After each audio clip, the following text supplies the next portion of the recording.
रया क्यों मोह ममता में सो जगत में जीवन है गन दोय। जंगली से कि कार, तू कहता मैं कार में भूमिका आता हूं, तो बताओ कार कैसी है, किसको कहते हैं कार, और सड़क किसको कहते हैं, पेट्रोल किसे कहते हैं। कोई पूछे उस जंगली थे जंगल में जो झूठ बोलता है बगैर देखी सुनी सुनाई कह रहा है, तो वो क्या उत्तर देता है कि पेट्रोल किसे कहते हैं, कार को ही पेट्रोल कहते हैं। सड़क किसे कहते हैं, कार को ही सड़क कहते हैं। ड्राइवर किसे कहते हैं, ड्राइवर, कार को भी ड्राइवर को भी कार ही कहते हैं, कार को ही ड्राइवर कहते हैं। तो ऐसी थ्योरी है शिवदयाल जी की कि सतनाम को सचखंड सतलोक, सचखंड सतलोक दो हो गए, सचखंड सतलोक और सार शब्द सार नाम, सतनाम और सतपुरुष, सतपुरुष करके बयान किया है। सतपुरुष भी यही है, सतलोक भी यही है, कौन, सतनाम, और सार नाम भी यही है, और सार शब्द भी यही है, और ये स्थान भी यही है, मुकाम भी यही है। ये तो बोल हैं इनके परम दड़ी के। अब देखो पुण्यात्माओं, बुद्धिमान को थोड़ा ही संकेत बहुत होता है। अब ये तो है व्यास से छपी है और 1902 से चल रही है, 108 वर्ष हो गए इस अड़ंगे ने, इस कुबाड़ को दुनिया ग्रहण किए बैठी है। किसी ने पढ़ कर नहीं देखा इसमें के गोबर भर रखा होता है भगवान। अब वह बात है परमात्मा अभी न कित रोए। एक व्यक्ति टोटे में अकाल गिर गया, कोई किसान था, उसने सोचा कि धंधा करूं, चाकी राण लग गया। चाकी के पहले पार्ट, चाकी के पार्ट होते, घर घर चाकी होती थी हाथ वाली, और वो चाकी ठीक करने के दो एक हथौड़े खरीद लिए, और वो जाके एक नगरी में बोला चाकी ठीक करा लो, चाकी रवा लो। राण का मतलब उनको रवा करते थे, कूट छेद कर उनमें खड़े ही खत्म हो जाते थे, गट ऐसे पीसने से वो प्लेन हो जाते थे, फिर उनमें चंडे से मार दिया करते, टांकी सी मार कर उसको फिर से पीसने योग्य बना देते थे। एक बुढ़िया बोली भाई आजा हमारी चाकी रा दे, ठीक कर दे, इसको सेट कर दे। बोला ठीक है ताई। तो कहने लगी भाई मैं पानी ले आती हूँ, कुएं से जल भर लाती हूँ, तो इतने मेरी चाकी ठीक कर दे। अच्छा ताई लिया। अब उसने सोचा तो जल्दी जल्दी कर, या तो पहली बोनी हुई है इस गांव में तो काफी चक्की पाऊंगी तो अच्छा पैसा मिलेगा, जल्दी। उसने स्पीड खींच दी, कदे काम कराया था ना वो मारी कट्टा कट वो फूट गया। वो पार्ट जो था ऊपर का जो चक्कर था पत्थर का टूट गया। अब उसने सोची भाई बुढ़िया पैसे तो देगी कहाँ, तेरा बक्कल और तारेगी, तेरे हथियार दरवाओगी आड़े और तू भाग लिया। अब जो ही वो खड़ा हुआ तो ऊपर बुढ़िया ने घी एक इस मटके में गड्ढे में और 2 दड़ी पक्का यानी 10 किलो पक्का घी ऊपर एक टोकरी सी में रखा था, ऊपर कड़े का टांग दिया करते, छिक्का बोला करते उसमें, बिल्ली कुत्ते से बचाव के लिए। उसका सर लग गया, उसमें सर लगते वो मटका नीचे गिर गया और सारे फर्श पर घी बिखर गया, खराब हो गया। उसने सोची तू करड़ा पिटेगा भाग ले।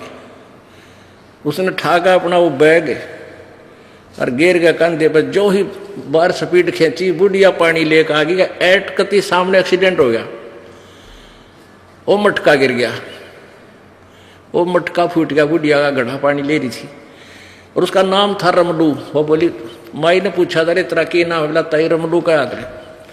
वह बुढ़िया बोली रे रमलू तो न रो लू, मेरा मटका फुड़वा दिया।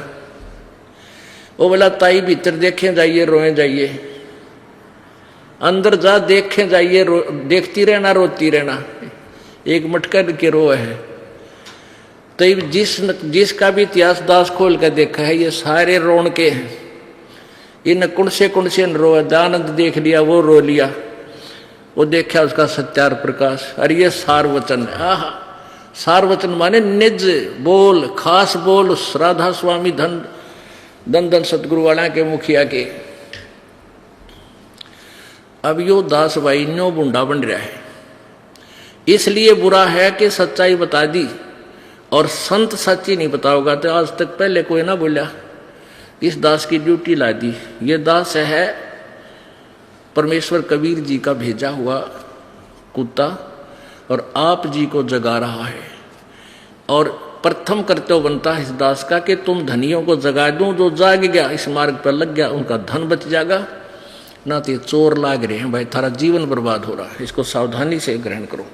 अब ये आपको दिखाते हैं, कोई न सोचेगा इसमें आगरा वाले, जहां से ये आगरा से पंथ चला है वहीं के निज, वहां के निज ग्रंथ दिखाते हैं आपको। ये देखिएगा, सारवचन राधा स्वामी नसर यानी वार्तिक,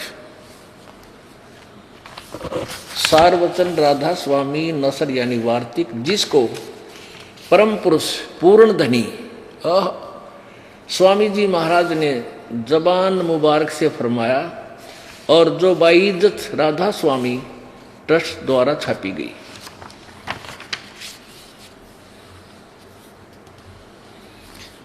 मुद्रक है, प्रकाशक है राधा स्वामी ट्रस्ट, राधा स्वामी आगरा, राधा स्वामी बाग आगरा। कोई भी साहब बिना इजाजत इस पोथी को नहीं छपा सकते। मूल्य 15 रुपये, सजलित 19 रुपये। 19वीं बार 2001 में छपया है, 19 बार और 2001 तक छुप चुका। मुद्रक है दी कोरोनेशन प्रेस, छिल्ली ईंट रोड आगरा से। इनका फोन नंबर ये है। 19वीं बार 7000 छपी है। अच्छा यहां देखिएगा, राधा स्वामी दयाल की दया, राधा स्वामी साहेब खुलासा उपदेश हजूर राधा स्वामी साहब का वचन, यह जगत नासवान है। आगे देखते हैं, यहां से ये 1 नंबर वचन है, दफा 1।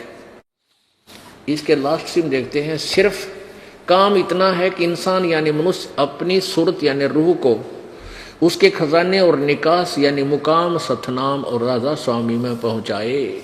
ये वही है का डुप्लीकेट कति डिटो कॉपी है। मुकाम माने स्थान होता है, सतनाम और राधा स्वामी यहाँ पर स्थान कहा है। अब वचन नंबर 3, प्रश्न नंबर 3, ये भाग 1 है। राधा स्वामी सार वचन, ये भाग 1 है, 2 इसका आगे होगा लास्ट में। और इसका वचन नंबर 3, जितने आचार्य और महात्मा और अवतार और पैगंबर हर एक मजहब में हुए हैं, वे सब अपने अभ्यास के जोर से अंतर में तरफ यानी ध्यान लगाया उन्होंने, मुकाम असली के चले, पर सब के सब घर धुर स्थान तक नहीं पहुंचे। सो बहुत से तो मंजिल माने स्थान, ये देखो मंजिल 1 नंबर पर है ना, इसका अनुवाद यहां अर्थ किया इन्होंने। मंजिल माने स्थान, मंजिल माने स्थान यानी पहली मंजिल। बहुत से मंजिल पहली पर और कोई दूसरी मंजिल पर, और कोई बिरले साध और प्रेमी मंजिल तीसरी पर, तीसरे स्थान पर तक पहुंचे। और सिर्फ संत मंजिल यानी स्थान 5वीं यानी सतनाम पर। मंजिल माने स्थान, सतनाम स्थान पर, और कोई बिरले संत मंजिल 8वें स्थान राधा स्वामी पद तक पहुंचे। 8वां स्थान राधा स्वामी। अच्छा अब देखो वचन नंबर 4 वचन में, प्रश्न नंबर 5 पे। अब समझना चाहिए कि राधा स्वामी पद सबसे ऊंचा मुकाम है, मंजिल है, मुकाम माने स्थान, और यही नाम कुल मालिक और सच्चे साहब और सच्चे खुदा का है। और इस मुकाम से 2 स्थान नीचे सतनाम का मुकाम है, सतनाम का स्थान है। इस सतनाम को यानी जिसको संतों ने सतलोक, सचखंड, सार शब्द और सत शब्द, सार शब्द और सत शब्द और सतनाम और सतपुरुष करके बयान किया है। अब आगे देखो एक और कमाल की बात, थारा गजब हुई। अब इसी 4 वचन में, ये 4 सार वचन में सार माने निचोड़ कर रखे उन्होंने, यानी कति जूस काट के दे रखे। अब इसी के में आगे लिखा है कि राधा स्वामी पद को अकह और अनामी भी कहते हैं। अकह लोक, अनामी लोक, जो चौथा लास्ट है ना ऊपर वाला, जैसे सतलोक, अलखलोक, अगमलोक, और जो लास्ट है अनामी लोक कहते हैं, उसको राधा स्वामी लोक भी कहते हैं, उसको अकह लोक भी कहते हैं और अनामी भी, उस चौथे लोक को।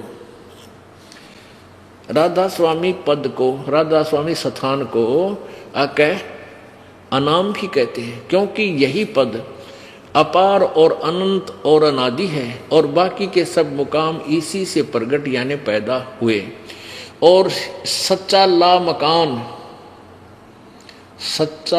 मकान जिसको स्थान भी नहीं कह सकते, इसी को कहते हैं। इसने पढ़ियो 5-4 बजे सेंस निकल ले जरा सी भीतर।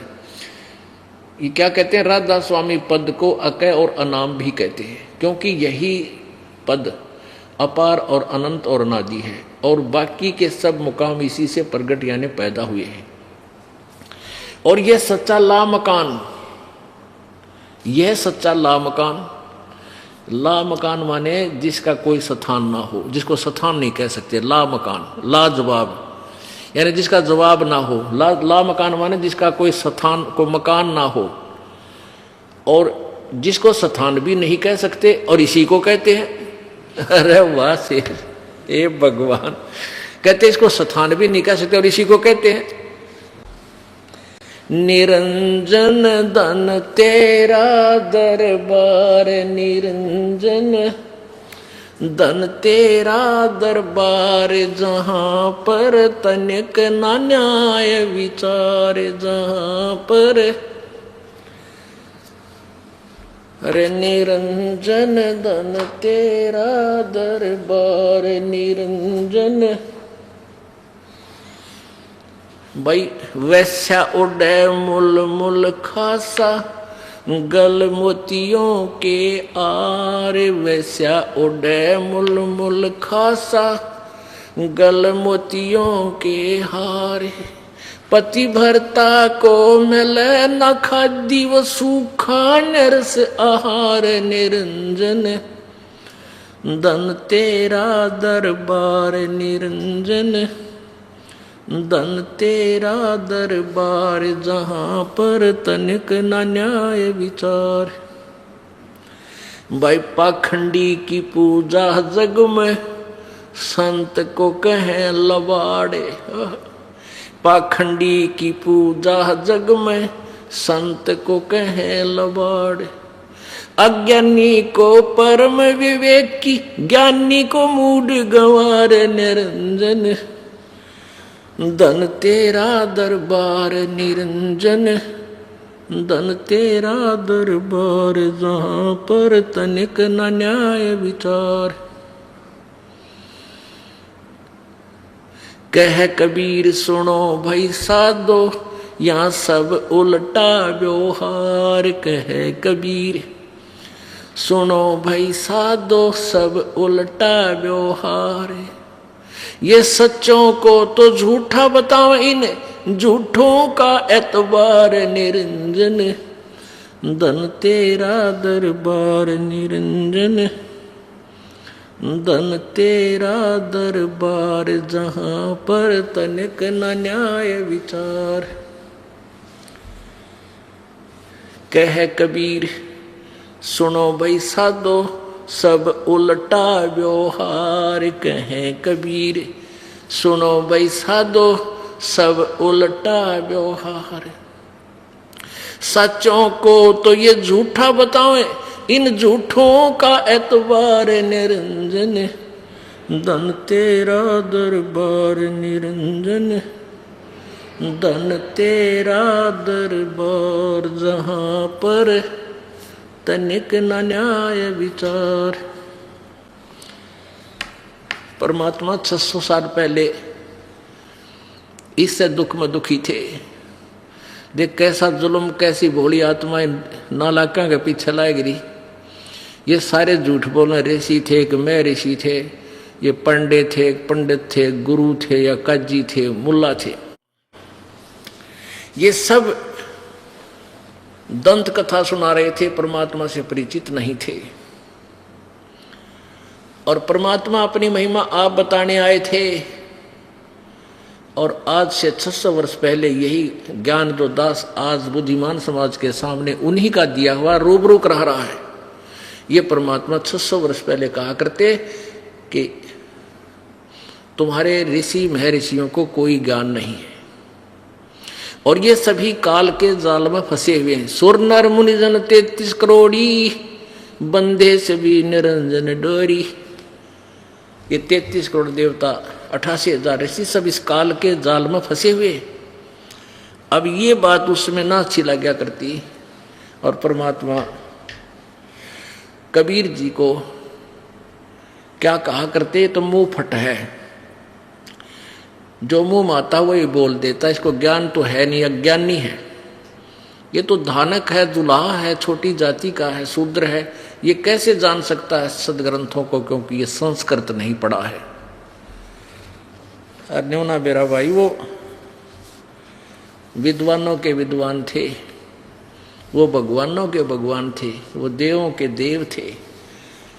तो उसमें परमात्मा कहा करता, भाई निरंजन तेने भी जुल्म कर रखा है, काल ज्योति निरंजन, किसी को भी तूने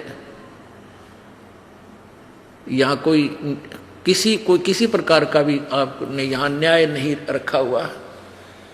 जो जितने खोटे खोदा उतना सुखी नजर आवे, जितने जुल्म करे उतना ही यहाँ पर, यानी 2 नंबर के काम करे, कार कोठी फैक्ट्री ला ले, और फिर उसकी देखम देखा और भी नाड़ तोड़वा ले, और फिर लास्ट क्या होगा, 1 मिनट में हेलीकॉप्टर से पड़कर मर जा।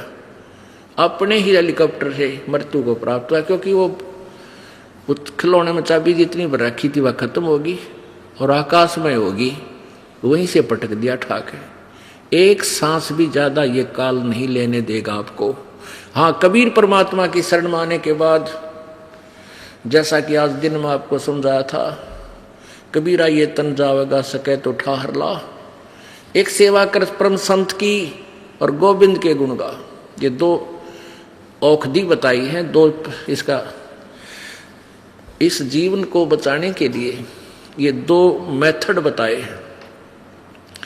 परम संत ने खोज के उसके बताए अनुसार उस परमात्मा की महिमा का गुणगान कर, वो भक्ति कर, तो तेरा जीवन बढ़ जाएगा। ठहर का अर्थ होता सपोर्ट। जैसे दिन में बताया था कि वुडन बीम होता है, छत के पहले छत देते थे, कड़ी डाल देते थे, बैटन, वुडन बैटन, और बीच में एक वुडन बीम होता था सतीर, और वो कमजोर हो जाता था सैकड़ों वर्ष डाले रहने से, और वो उसमें क्रैक हो जाती थी बीच में। उसके नीचे एक सपोर्ट दे देते थे, कोई बड़ी लगा देते थे नीचे, बल्ली अच्छी मोटी लाकड़ की, और वो सतीर फिर 20 साल 30 वर्ष तक ठीक रह जाता था, वह छत गिरती नहीं थी। ऐसे ही परमात्मा कहते हैं, जब तक तुम परमेश्वर मेरी शरण में नहीं आओगे, कबीर जी कहते हैं, तब तक तुम्हारा केवल निर्धारित समय ही आपको मिलेगा, उससे एक सांस भी आप नहीं ले सकते। वो कहीं भी समाप्त हो जाए, रेल में हो चाहे जेल में हो, और चाहे आकाश में हेलीकॉप्टर में हो, वहीं से आपको पटक दिया जाएगा, एक सांस भी ज्यादा नहीं ले सकते। और परमात्मा जी, कबीर जी कहते हैं, मेरी शरण में आने के बाद आपकी आयु एक्सटेंड हो जाएगी। उसका तरीका क्या है कि मेरे नुमाइंदे परम संत से उपदेश ले, फिर आपका आयु बढ़ जाएगा। जैसे कबीर ये तन जावेगा सके तो ठाहर ला, वो ठाहर बोलते हैं उस बल्ली ला दी उस सतीर का नीचे, तो जीवन आपका संस्कार समाप्त होने का आ गया, आपका श्वास नहीं रही, और आपने मालिक का नाम ले रखा है, वह बल्ली ला रखी है, वह बल्ली ला रखी है, तो आप और मनमाने 100 वर्ष निकाल दोगे। आपने 50 वर्ष की आयु में मृत्यु होना था, संस्कार इतना ही था। और राम नाम की वह बल्ली ला रखी आपने तले पहले ला रखी थी, तो डट गया, यह मनमाने फिर 60 70 80 वर्ष तक 100 वर्ष तक निकाल दे। तो उस एक्सटेंडेड जो आपका जीवन है, परमात्मा ने जो एक्सटेंड कर दिया, उस जीवन का मैक्सिमम समय भगवान के चरणों में आपका लगना चाहिए, तब तो इसका फायदा ना, तो फिर वो डले डोने हैं।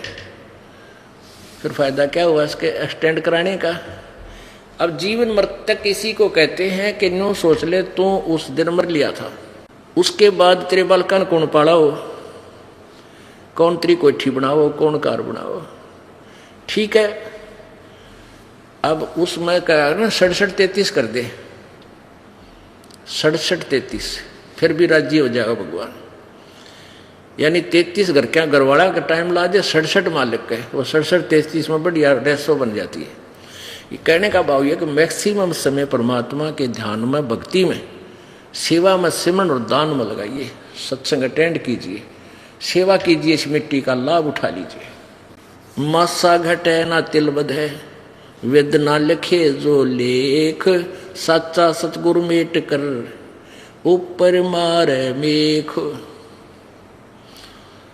जम जो राजा से डरे, मिटे कर्म के लेख, अदली असल कबीर हैं ये कुल के सतगुरु एक। वो सतगुरु भी बता दिए कि कबीर जी हैं ये वास्तविक न्यायकारी और जीवन एक्सटेंड करने वाले, आपके मस्तिष्क के लेखों को मिटाने वाले, आपके जो बैड, आपके बुरे संस्कार हैं उनको समाप्त करके गुड लिख देगा।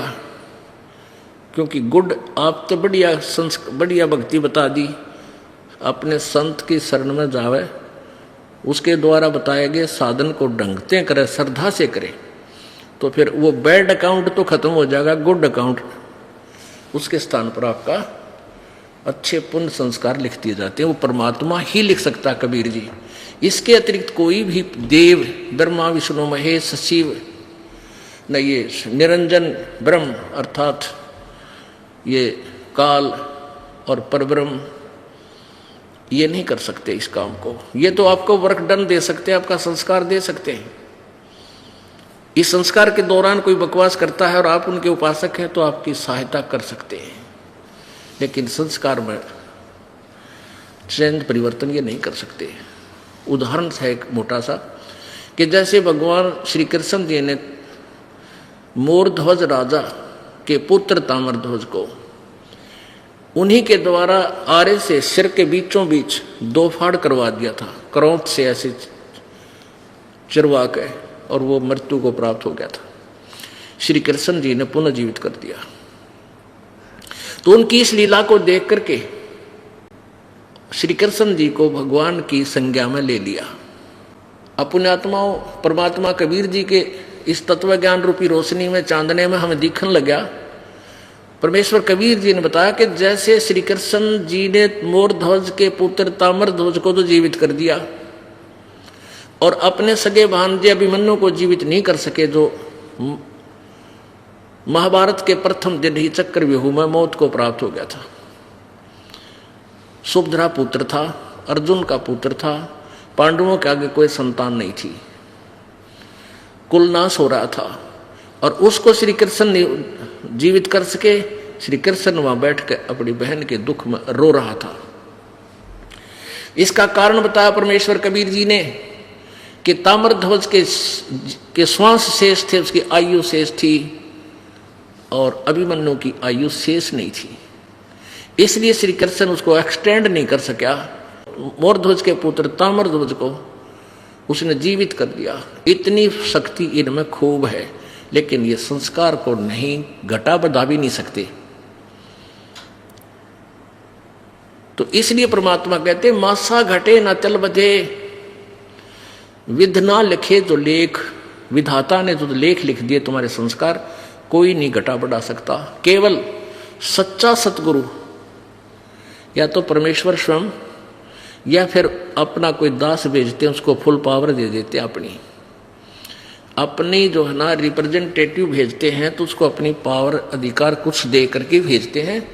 उसके माध्यम से भी वो परमात्मा ही कबीर जी आपके संस्कारों में, शुभ संस्कारों में एक्सटेंशन कर देता है, आपकी आयु भी बढ़ा देता है।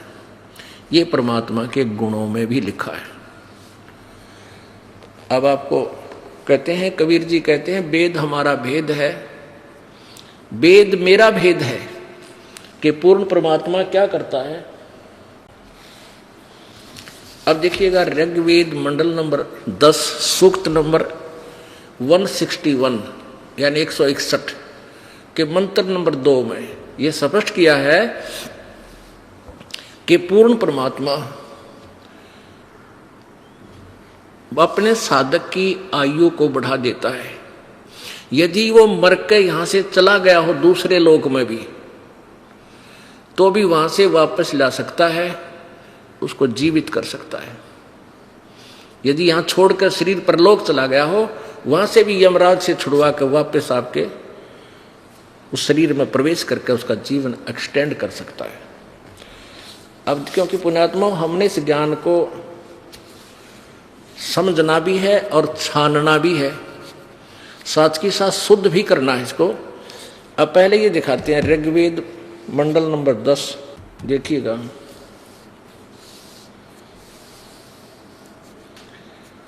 महर्षि दानव सरस्वती, ये वैसे फिर बाद में बताएंगे, अभी यहां ये विषय नहीं है। ये देखिएगा,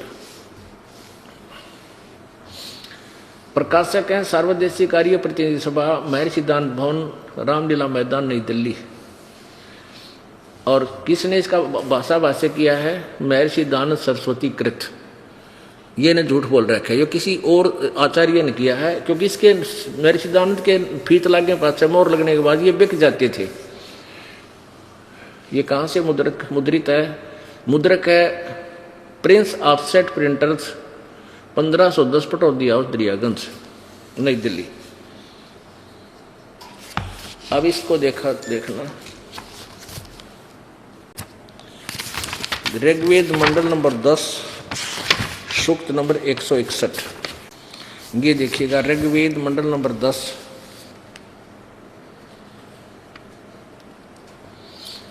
और सूक्त नंबर 161। ये 161 है, इसका ये प्रथम मंत्र है। आगे देखो, ये दूसरा मंत्र है। यदि रोगी नष्ट जीवन शक्ति वाला हो, और यदि, ये संस्कृत ब्रैकेट में, यदि अथवा पराइति, पराइति सीमा से परे चला गया है, सीमा से परे चला गया है, यदि मृत्यु के समीप पहुंच गया है, गया ही है, तो भी उस रोगी को मैं वैद्य। अब देखो, इन्होंने वैद्य को छोड़ दिया, क्योंकि इनकी सोच थी कि भगवान कुछ नहीं कर सकता, वैद्य ही कर सकते हैं। अब यहाँ वैद्य किसी भी संस्कृत का अर्थ वैद्य नहीं बनता, ये मूल संस्कृत है, मूल भाषा है। इन्होंने तम माने उस लिखना था बस, रोगी को मैं वैद्य। ये कोई दवाइयां की किताब है? ये तो भगवान की महिमा की पुस्तक है वेद। तो नृत्य यानी कष्टप्रद रोग से के पंजे से छुड़ा लाता हूँ, और 100 शरद ऋतुओं तक जीने के लिए इसको बलयुक्त करता हूँ। अच्छा, ये तो है, इन्होंने ये अपना अनुवाद में गलती कर दी। ये दिखाना इसलिए जरूरी था कि ये कहाँ डांडी मार रहे हैं। अब आप और दिखाता हूँ, ये देखिए ऋग्वेद भाषा। अब इन्होंने क्लियर किया है, महर्षि दानव ने केवल मंडल नंबर, ऋग्वेद के मंडल नंबर 1 से 6 का अनुवाद किया है, और इन्होंने यहां लिखा है कि 10वें का भी महर्षि दानव ने कर रखा है, 9-10 का नहीं। और फिर उसके बाद 7 से 10 किसने किया? श्रीपाद दामोदर सातवलेकर। ये इस आचार्य ने 7 से लेकर 10 तक का शेष अनुवाद किया हुआ है, इनमें जो किया है। यानी महर्षि दानव ने केवल यहां तक किया है, इससे आगे जो किया है वो किसी और ने किया है, उनका, इसका इसने किया है। इन्होंने बहुत अच्छा किया है। देखिए ऋग्वेद भाषा महर्षि दानव सरस्वती, ये नाम इन्होंने भी लिख दिया कि इसका नाम है। क्या करते ये, वो कोई नहीं खरीदा था इनमें। संपादक दानव दर्पण, विश्व मानव उत्थान, प्रकाशक है विश्व मानव उत्थान परिषद, पंजीकृत 46/5 सामुदायिक केंद्र, पूर्वी कैलाश, नई दिल्ली से। और ये कहाँ से छपा है? मुद्रक है कम्यू डाटा सर्विसेज नई दिल्ली, ये इनका मुद्रक। अच्छा इसके देखना लास्ट में, ये है ऋग्वेद भाष्यम, ऋग्वेद का भाष्य है और 10वां मंडल और सूक्त नंबर 161, इसका मंत्र नंबर 2। अब ये जो मोटे अक्षर है ये तो संस्कृत है। यदि अक्षितायु यदि व प्रेत, यदि रोगी की अक्षीण आयु हो गई हो, यदि वह इस लोक से चला गया है और यदि वह मृत्यु के पास गया हुआ है, तो भी उसको मैं मृत्यु देवता निरति के पास से लौटा ला सकता हूं और उसको 100 वर्षों तक जीवन के लिए प्रबल करूंगा। अब कोई इस लोक तक दूसरे लोक में चला गया, उसने वैद्य ला सका वापस, वो तो जीवित पर थोड़ी बहुत दवाई कर सका। जिसकी सांस खत्म हो गई दवा वैद्य भी फेल है। एक भक्त बता रहा था कि मेरा मित्र था एक डॉक्टर, और हार्ट का डॉक्टर, उसका हार्ट की बीमारी और आत्मा टेबलेट ले रखी हाथ में, क्योंकि डॉक्टर ने तो सारे लक्षणों का पता होता। हाथ में टेबलेट ले रखी और फांकी मारने लगा इतने में, और मुंह बाहर रह गया, गोली हाथ में और कुर्सी में न्यू पड़ा। अब हो गया ठिकाना, कर दी दवाई और के हार्ट अटैक ठीक कर रहा, आप मर गया। तो वैद वहां से लौटा नहीं ला सकता, परमात्मा ही के गुण है ये, परमात्मा के गुणगान किए जा रहे हैं। ये तो नकली थे सारे जो आचार्य थे आर्य समाज के मुखिया, इन्होंने जानदारी अधूरी यानी वेद विरुद्ध सोच को ऊपर रखने के लिए वेदों के अनुवाद में अड़ंगा कर दिया। लेकिन इनमें से कुछ अच्छे आचार्य भी थे, उसके विषय में दिखाता हूं आपको, देखना। एक ने ठीक लिखा है, बहुत कुछ ठीक लिखा है, ये देखना। ये है बड़ा ऋग्वेद, बड़े साइज में इन्होंने जल्द किया इसको। द्वितीय भाग ऋग्वेद भाषा भाष्य, द्वितीय भाग।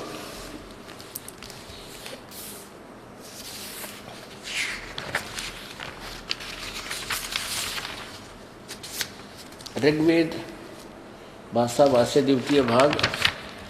और ये कहाँ से छपा है? प्रधान कार्यालय वेद मंदिर महात्मा वेद भिक्षु सेवाश्रम लेखराम नगर इब्राहिमपुर मुखमेलपुर पोस्ट ऑफ मुखमेलपुर दिल्ली, दान संस्थान नई दिल्ली से। इसके प्रकाशक कौन है? प्रकाशक है पंडिता राकेश रानी, प्रकाशक है पंडिता राकेश रानी। अच्छा इसको देखिएगा, ये है ऋग्वेद मंडल नंबर 10 सूक्त 161, ये सूक्त 161 और मंत्र नंबर 2। इसने बहुत अच्छा अनुवाद किया, ये भी आर्य समाज का आचार्य है, इसने अपनी भी सूझबूझ साथ में प्रयोग की है। ये देखिएगा, यदि किसी रोगी की जीवन शक्ति समाप्त हो, यदि वह सीमा से भी परे हो गया है, यदि वह मृत्यु के सन्निकट चला गया है, तो भी उसे मैं भारी कष्टप्रद रोग के पंजे से मुक्त कराऊं, उसे 7 वर्ष यानी 100 वर्ष के जीवन हेतु बल संपन्न करूं। भावार्थ में क्लियर किया है इस महात्मा ने। यदि रोगी की जीवन शक्ति समाप्त हो रही है और उसका रोग सीमा को पार कर गया है, तब भी परमात्मा उसे इस कष्टप्रद रोग से मुक्त कर 7 यानी 100 वर्ष का जीवन दे सकता है। ये बिल्कुल सही किया इसने, और ऐसा ही होना चाहिए। यदि ये थोड़ा सा भी बुद्धि काम करते, थोड़ा बहुत ठीक कर जाते, लेकिन दयानंद जी ने तो बैठा बैठा रखा सारे अनुवाद का। उनके द्वारा किया हुआ अनुवाद अगर आप पढ़ लो ना, शर्म दर्द हो जा, 4 लाइन पढ़ कर रख दोगे। हम ये सोचा करते थे, महर्षि दयानंद एक बहुत बड़े विद्वान थे, उन्होंने जो लेखन कार्य सत्यार्थ प्रकाश में किया है ये अद्वितीय है और बहुत ही गूढ़ रहस्य इसने भरे हैं, तो हमारी बुद्धि नहीं समझ सकती एक विद्वान के लेख को, इसलिए इसको रख देते थे, शायद बच्चा का काम आ जाएंगे, हम तो ना पढ़ सकते। और जब दास को पढ़ने योग्य बनाया, वो दृष्टि दी मालिक ने, जब पढ़ जाए सत्यार्थ प्रकाश को, रे तेरा गजब भैया। इसकी एक झलक थोड़ी सी दिखा दें, क्योंकि इसका कई महिमा गा दी, और फिर ये जो चल रहे हैं, बना रहे हैं दास, ये सीडी बना रहे हैं, ये चैनलों पर चलेंगे। आखिर में पूरे सभी चैनलों पर एक ही ज्ञान चला करेगा और ज्ञान नहीं रहे, ये नोट कर लेना इस बात को आने वाले समय में। या तो आध्यात्मिक ज्ञान चलेगा नहीं, किसी भी चैनल पर चलेगा तो केवल एक यही चलेगा परमात्मा वाला, बाकी सब फेल हो जाएंगे। तो उस समय इस सत्यार्थ प्रकाश के नाश को अपनी आंखों देखकर भक्तात्मा संशय रहित होंगे। ये देखिएगा सत्यार्थ प्रकाश, एक झलक दिखाएंगे इनकी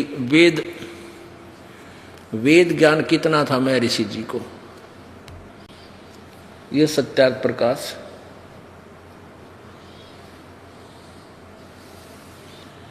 महर्षि दयानंद सरस्वती। अब देखो स्वामी जी की ये जो देख के एक्टिंग, कटका मर्जी आदमी ने सोचा भाई के बात है, बड़ा विद्वान पुरुष थे। अरे देखिए इनकी लेखनी क्या बताएगी, ये क्या थे। ये देखिए सत्यार्थ प्रकाश, अथ सत्यार्थ प्रकाश है। वेद आदि विविध सदशास्त्र, वेद आदि विविध सदशास्त्र प्रमाण समिंत, यानी वेद आदि सदग्रंथों के प्रमाणों से इसकी रचना की गई है। किसके द्वारा? अब देखिए इनकी उपमा कहाँ से शुरू होगी, हार लेंगे पढ़ते पढ़ते। उपमा श्रीमत परमहंस परिव्राजक आचार्य महर्षि दयानंद सरस्वती और स्वामी के द्वारा रची गई, विरचित है। अब कहाँ से छपा है ये कहाँ से प्रकाशित है? वैदिक यति मंडल, दयानंद मठ, दीनानगर, पंजाब से। और इसके मुद्रक कौन है?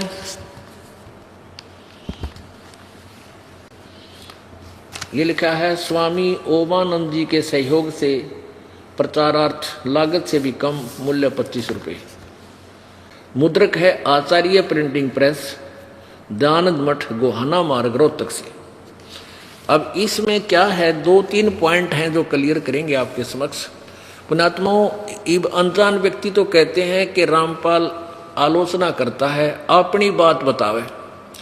रामपाल की अपनी कोई बात नहीं, सदग्रंथ रामपाल के हैं और सारे मानव समाज के सदग्रंथ हैं। उन्हीं सदग्रंथों का सहयोग सहारा लेकर स्वामी दयानंद जी कह रहे हैं कि ये सत्यार्थ प्रकाश की रचना वेदों के प्रमाणों से, वेदों वाले ज्ञान को प्रमाण सहित इसमें लिखा, जो वेद ज्ञान है वही मैंने लिखा है, महर्षि जी की का कथन है। और दास साथ में वेद दिखाओगा आपको कि वेद ये कह रहे हैं, दयानंद जी की थ्योरी सिद्धांत ये बता रहा है। तो क्या ये सत्यार्थ प्रकाश वेद अनुकूल है? ये आपको दिखाएगा नहीं है। निर्णय भी साथ दूंगा क्योंकि नहीं है। आप देख रहे इसके समोल्लास नंबर 7 में पृष्ठ नंबर 154 पे किसी ने प्रश्न किया है, ये देखिएगा, यह सत्यार्थ प्रकाश है, सप्तम समोल्लास है, प्रश्न नंबर 154 पे किसी ने प्रश्न किया कि परमात्मा निराकार है व साकार। प्रश्न, ईश्वर साकार है व निराकार? स्वामी जी दयानंद जी ने उत्तर दिया निराकार है। यहां देखो 155 पर आप ही साकार सिद्ध कर रहे हैं। किसी ने प्रश्न किया कि परमेश्वर की स्तुति प्रार्थना और उपासना करनी चाहिए व नहीं। स्वामी जी उत्तर देते करनी चाहिए। प्रश्नकर्ता कहता क्या स्तुति आदि करने से ईश्वर अपना नियम छोड़ स्तुति प्रार्थना करने वाले का पाप छुड़ा देगा, यानी पाप नाश कर देगा? स्वामी जी उत्तर देते नहीं। तो प्रश्नकर्ता कहता फिर भगवान की भक्ति किस लिए करें, फिर तो स्तुति प्रार्थना क्यों करना? स्वामी जी उत्तर देते हैं उनके करने का फल अन्य ही है। प्रश्नकर्ता कहता क्या फल है? स्वामी जी उत्तर देते हैं महर्षि दयानंद जी, स्तुति से ईश्वर में प्रीति, उसके गुण कर्म स्वभाव से अपने गुण कर्म स्वभाव का सुधरना, प्रार्थना से निरअभिमानता उत्साह और साहे का मिलना, और उपासना से परब्रह्म से मेल और उसका साक्षात्कार होना। वारे महर्षि दयानंद एक पृष्ठ पर कुछ बोल रहा है निराकार, अगले पर साकार सिद्ध कर रहा है कि उससे उसका साक्षात्कार हो जाता है और परब्रह्म से मेल हो जाता है, परब्रह्म से। अब स्वामी जी के 3 सिद्धांत, इसने कुछ तो आप फेल कर दिए और शेष को वेदों से मिलाकर इसको फेल करेंगे कंपेयर करके। अब जैसे ये कहते हैं कि परब्रह्म से मेल, परब्रह्म में 2 ब्रह्म है, एक ब्रह्म दूसरा परब्रह्म, जैसे दादा और परदादा, अपने आप 2 ब्रह्म सिद्ध हो गए। और साक्षात्कार माने साकार व्यक्ति से साक्षात्कार होता, साक्षात वस्तु से, निराकार से साक्षात्कार नहीं हो सकता। ये सिद्धांत ही नहीं है। आगे देखो, अब इसी 7वें समुल्लास के प्रथम में, ये 7वां समुल्लास है, 7वां समुल्लास है, प्रश्न नंबर 151 पर किसी ने प्रश्न किया कि वेद में ईश्वर अनेक हैं, इस बात को तुम मानते हो या वा नहीं? स्वामी जी उत्तर देते नहीं मानते, क्योंकि चारों वेदों में कहीं यह नहीं लिखा जिससे अनेक ईश्वर सिद्ध हों, किंतु यह तो लिखा है कि ईश्वर एक है। अब ईश्वर शब्द ये ब्रह्म को ईश्वर कह रहे हैं इन्हीं के शब्दों में। ये प्रथम समुल्लास इसी सत्यार प्रकाश का, ये प्रथम समुल्लास इसी प्रकाशन के पृष्ठ 15 पे यहां क्या बताया है कि सबसे बड़ा होने से ईश्वर का नाम ब्रह्म है, सबसे बड़ा होने से ईश्वर का नाम ब्रह्म है। अब ईश्वर कहो चाहे ब्रह्म कहो, इन्हीं के शब्दों में ईश्वर कहो या ब्रह्म कहो। तो यहां हम फिर पढ़ेंगे इसको 7वें समुल्लास को। ये 7वां समुल्लास 151 पृष्ठ पे किसी ने प्रश्न किया कि वेद में ईश्वर यानी ब्रह्म अनेक है, ईश्वर कहो चाहे ब्रह्म, ईश्वर का ही नाम ब्रह्म है पर्यायवाची। वेद में ब्रह्म अनेक हैं, ईश्वर के स्थान पर हम ब्रह्म बोलेंगे, इस बात को तुम मानते हो या नहीं? स्वामी जी कहते नहीं मानते, क्योंकि चारों वेदों में यह कहीं यह नहीं लिखा है जिससे अनेक ईश्वर अर्थात अनेक ब्रह्म सिद्ध हों, किंतु यह तो लिखा है कि ब्रह्म एक है, ईश्वर एक है। और आप पे अपनी कर कमल से आप परब्रह्म लिख रहे, अरे तेरा गजब भैया। ये देखो ये 155 पृष्ठ पे 7वें समुल्लास में उपासना से परब्रह्म से मेल और उसका साक्षात्कार होना। अब एक सिद्धांत ने आप पे फेल कर दिया कि वेद में यानी एक ब्रह्म है और ब्रह्म नहीं होते। अब परब्रह्म शब्द कहां से आ गया जब दूसरा ब्रह्म नहीं है? तो एक दादा एक परदादा, एक ब्रह्म एक परब्रह्म। अब देखो इनकी थ्योरी है तरह गजब भैया। उपासना से पाप तो कटे नहीं और अपराधी व्यक्ति को आत्मा को पर ब्रह्म छोड़ पर ब्रह्म से मिलन हो जाएगा। ब्रह्म तभी आगे डांक मारेगी पर ब्रह्म कि न बेरा नहीं सिर पैर का ब्रह्म के है पर ब्रह्म के है, भगवान कैसा है सिर पैर का पता नहीं था।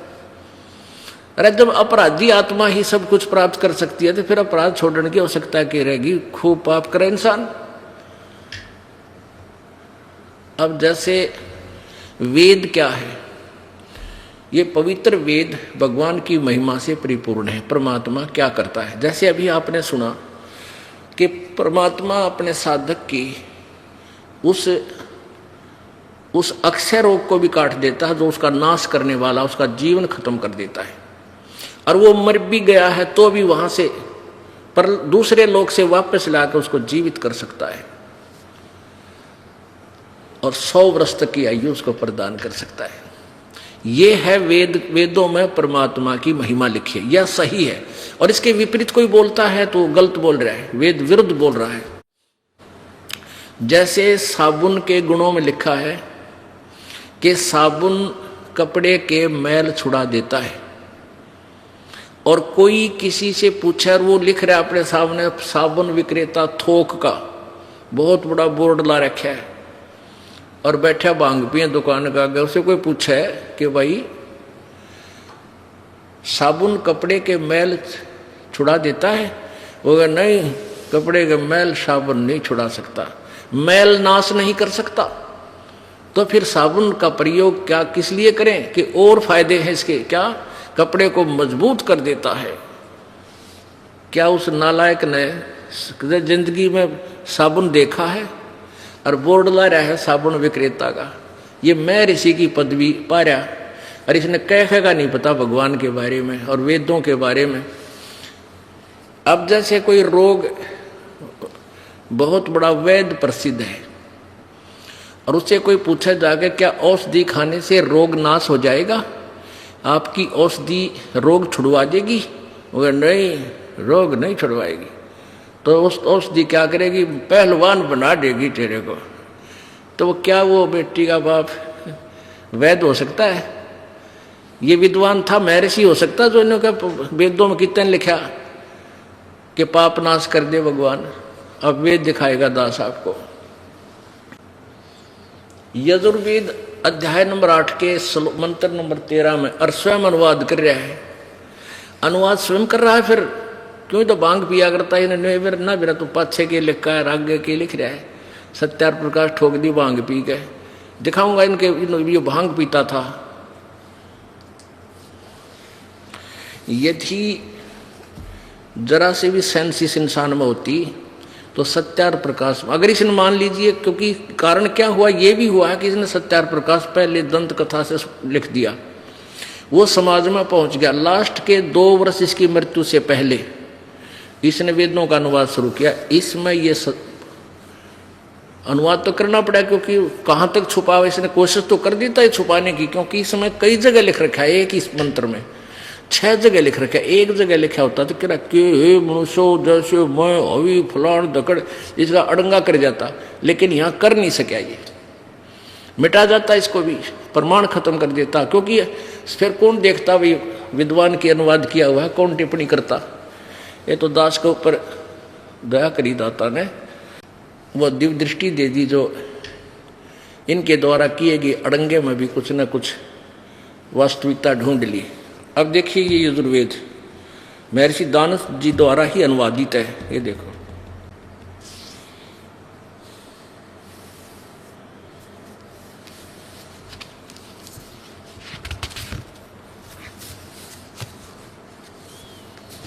ये कहाँ से छपा है?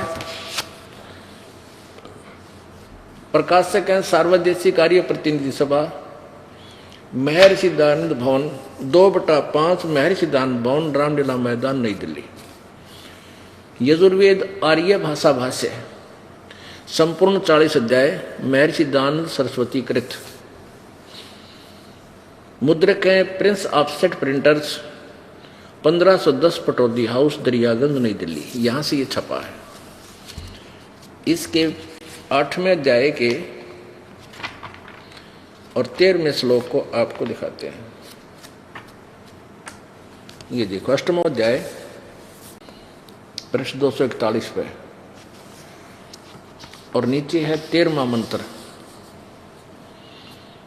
इस पे लिखा है देव कर्तस्य देव कर्तस्य एनस्य अवजनम असि, मनुष्य कर्तस्य एनस्य अवजनम असि, पितर कर्तस्य एनस्य अवजनम असि।